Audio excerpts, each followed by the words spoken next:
14. We have to restart the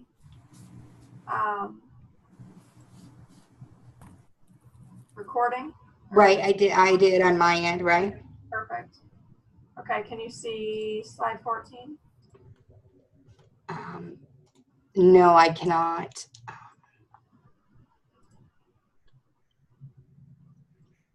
You have to make Jamie a host again. Oh, What? It's working. Never mind. Okay. All right. So that brings us to some additional information and tips regarding how the Writing Center paper review service works, and some best practices on instructive feedback. To do that, we are really honored today to have with us Millie Jones, who is, does somebody want to mute? They're typing? Thank you. So we are honored to have with us today Millie Jones, who is the lead writing and learning specialist and consultant for the Ashford Writing Center. She has actually been a big help to me over the last few weeks, so I really appreciate Millie's expertise and willingness to jump in with both feet and help us out. The links that you see on the current slide are links to the CETL Sessions webinar recording that Millie co-facilitated with Dr. Paula Battistelli back in November. She'll talk a little bit more about those in her presentation, but I wanted to include them here in case any of you wanted to go back later on and review those webinars, because they truly were fantastic. And I still go back to them probably once a month, and I'm always picking up something new to try out.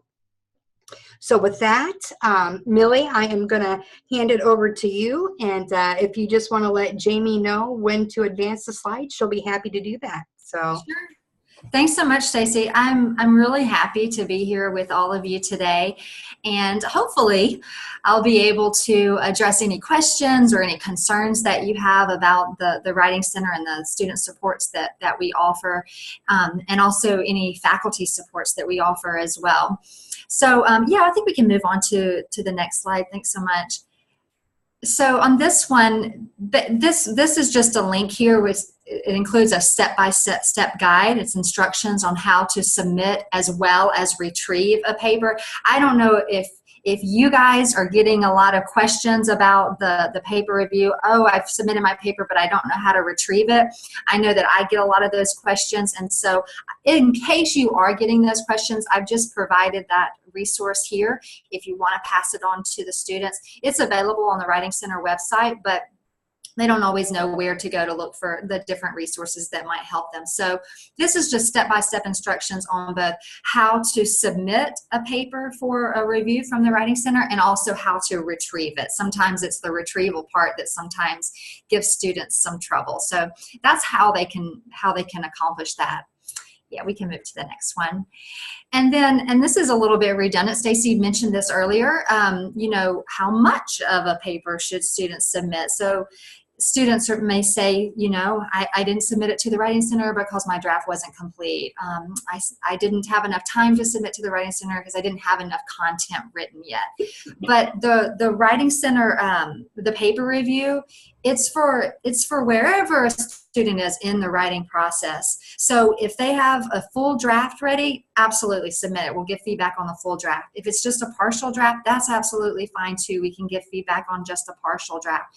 And even if it's just an outline that they have, something is still going to be better than nothing. We can review just an outline, and that still gives the writing tutors an opportunity to make sure that they're addressing the full prompt, make sure that their ideas are fully developed. There's a lot that can still be done even with just an outline. So again, the paper review service isn't just for a full completed draft of the paper. It's very much to be done while students are in the middle of the writing process. So wherever they are is fine to submit for a paper review on our end. Okay, let's take a look at paper review. You've seen these, you probably know a little bit of what it looks like, but I just want to let you know that the tutors at the Writing Center, they're professional tutors rather than peer tutors. So they are trained, they have degrees in various things like English, communications, things like that. And so this is their full-time job, and this is what they're doing every day. They're working with Ashford students. They know our students, they know the course, they have the course guide, so they can really make sure that the students are make sure they're addressing the prompt, and then give lots of tips on how they can improve their writing as well as their APA formatting. And that is really great because we can do that so that you all can really focus on giving feedback about the content. So even though you all are experienced writers, you're maybe not experienced at teaching writing, and that's really where we come in. We want to support you so that you can spend the time focusing on the course content, and we can spend the time focusing on giving feedback on writing, development, grammar if needed, APA, things like that. So, but this is what it looks like. The student does receive a prioritized revision letter, and we do only focus on about 2 to 4 issues that are present within a draft. Obviously, you can't learn writing in a single assignment or a single course even, and so we focus on what we think are the biggest issues in that particular draft. Focus on those and let the students sort of work out those first, okay? We don't want to overwhelm them, basically. And then there's also margin comments that you'll see in the paper as well. Okay, and please interrupt me, ask any questions that you have as I'm going through this. I'm here to address any questions that you have, so take advantage of me while you have me here. Faculty support. So many people think that the Writing Center is here to support students and only students, but we want to support faculty as well.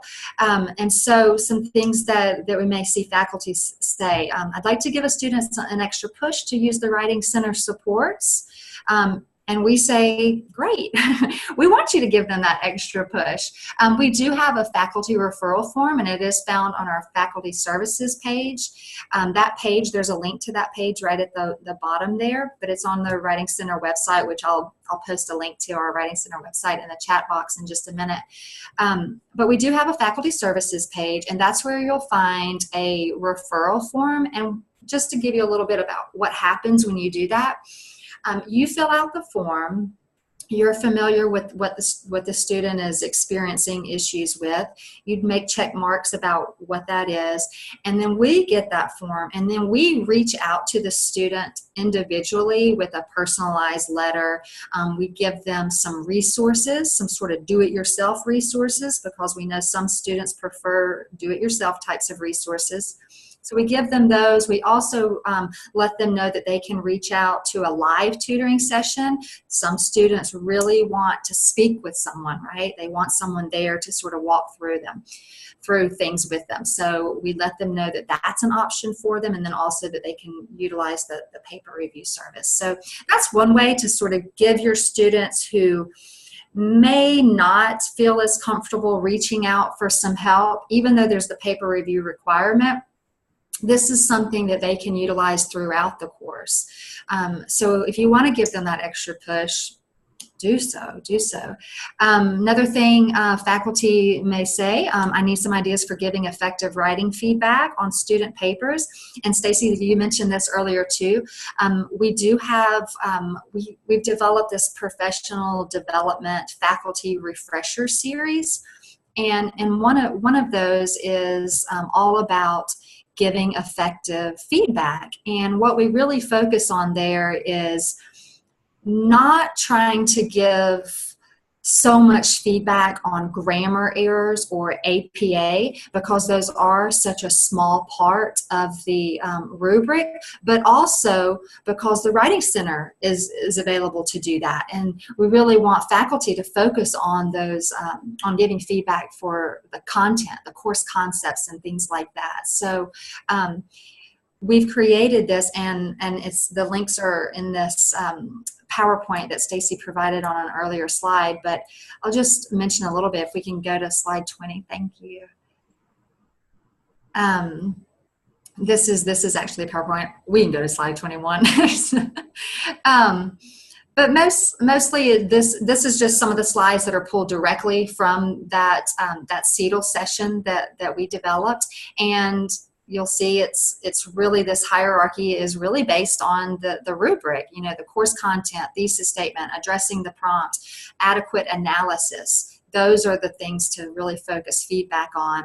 And then after that, organization, idea development, making sure they're using evidence when needed and appropriate research, things like that. And then you'll see at the bottom is the APA and grammar. So, you know, honestly, with APA, we encourage, it's important to give APA feedback so that students know they're doing something wrong. You don't want to leave them thinking that, oh, everything's fine with my APA. But honestly, you can give just one in-text citation comment or a comment on in-text citations, and then ask them to apply that throughout their paper. Give a model, give a link to a Writing Center resource. You can give just a single comment on their references page. And that's really it. You don't have to identify every single APA issue that they have. You can just provide it one time and then ask them to apply it to the rest of their paper. We can move on to the next slide. Thanks. And then, thanks. And then also in that presentation, we just give some time management tips for you to provide feedback, because you're all very busy, and providing comments on papers it takes a lot of time, and we all know that. So we just have provided some tips within that presentation on time management. There's also a playbook that you can use, Effective Writing Feedback Playbook, and it's just a few pages of comments that you can keep on hand for yourself and then use those. You can add those to your Waypoint comments library, and that way you sort of have those, and they include links to Writing Center resources. So this is just something that the Writing Center has developed, again, so that you can focus your energy and your comments on the course concepts. Hey, Millie? Yeah. This is Rich Patton. Just a quick question. Yeah.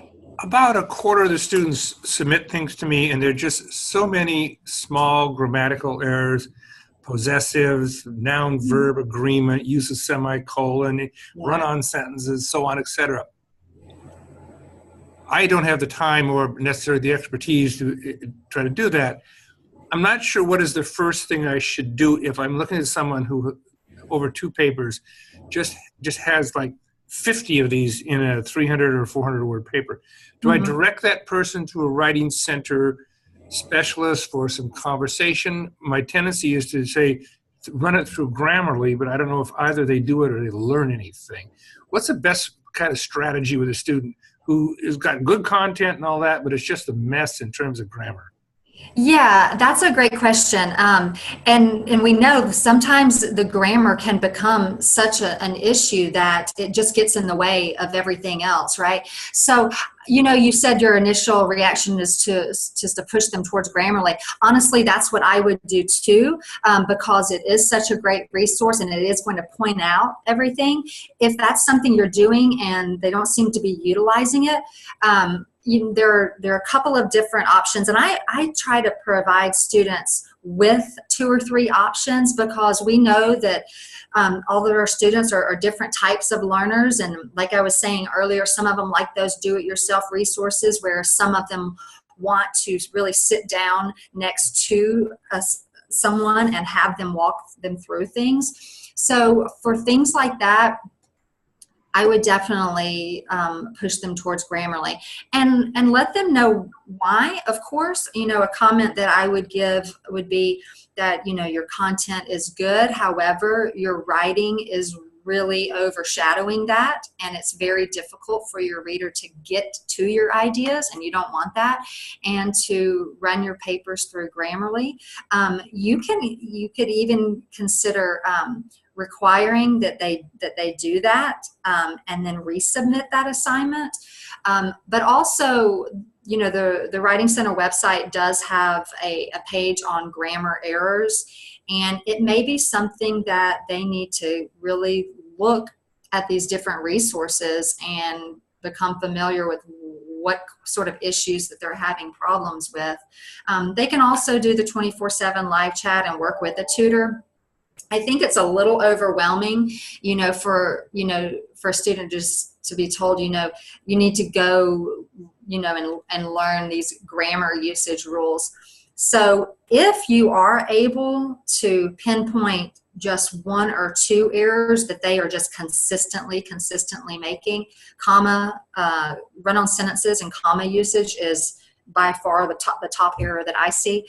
But if you can just focus on one or two and let them know that to focus on that, because, you know, grammar is difficult and it takes a while. And if they have something specific that they can focus on, it may be less overwhelming than trying to, you know, learn all of the mistakes that they could be making.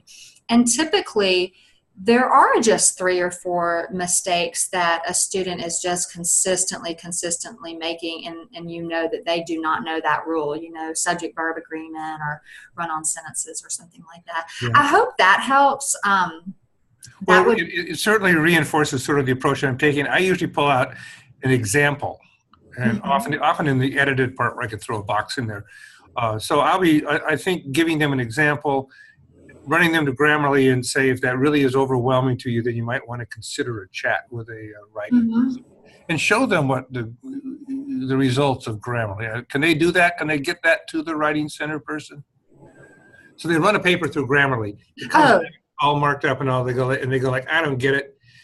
They can put that in front of a tutor. Okay. Yes, they absolutely can. And you know, the thing that I like about Grammarly is it doesn't just point out errors, it does explain them. But that's not even, you know, that's not to say that a student's just going to understand it just because it's in front of them. So yeah, absolutely, they can show their Grammarly reports to a writing specialist in real time, and they can work through that. Yeah. Okay. One more quick comment and I'll get out.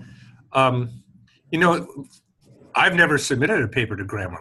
Oh. Is it possible to send around to us an example of what a Grammarly output looks like?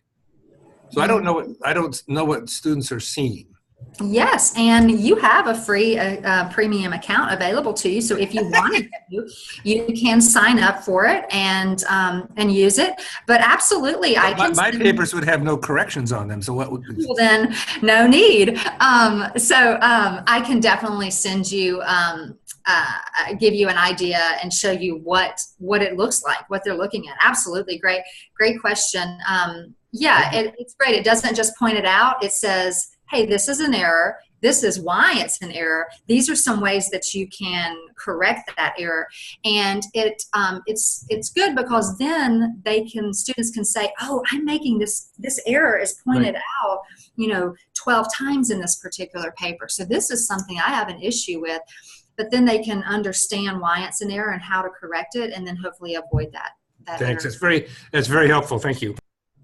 You're welcome. Yeah. Oh, Jeff, you have it installed as a plugin. Awesome. Yeah. I think that's the way that I've heard that students really enjoy using it, just as a plugin, so that it's always working. They don't even have to submit or upload it. It's just there next to them, always working. So. But yeah, just take a look if you're interested in that presentation that we gave on giving effective feedback. You can move to slide 23, thanks. Again, there's a couple of links there. I am your Writing Center point of contact. I love hearing from you. I can answer questions for you, concerns that you have. If you have suggestions for resources that you'd like to see in the Writing Center, great. I'd love to hear that as well. My email is there. The Writing Center website link is there, and the Writing Center inbox email is there too. So if you have any further questions, definitely ask me right now if you want. If you prefer to ask me later, you can contact me through email and let me know what you're thinking. Let me know what you need.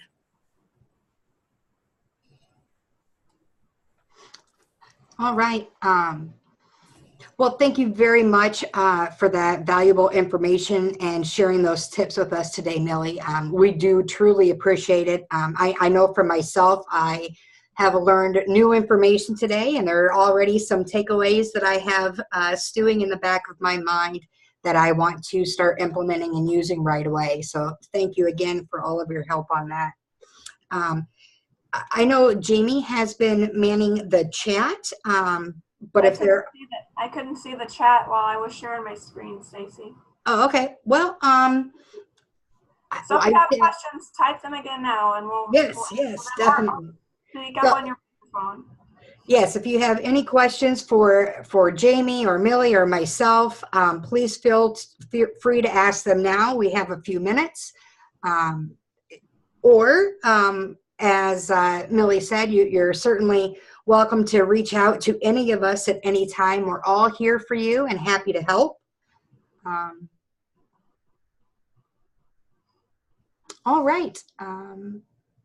Well, let me give it a couple of seconds to see if anything pops up in the chat or if anybody wants to take over the mic. But if not, I want to thank all of you. One quick comment. You know, Jamie and I have been going back and forth about the complexity of a week 4 writing assignment. So I showed it to a friend of mine who's very intelligent and all that. And this person who's not an academic, but very intelligent and all that, said, "What the heck does scaffolding mean?" And I said, "I don't know." So, you know, scaffold this according to the outline. So I think we got to be careful about letting overly academic concepts and words creep into some of our instructions. So I would throw scaffolding away. Okay. Right. Yeah. Good. Definitely good point.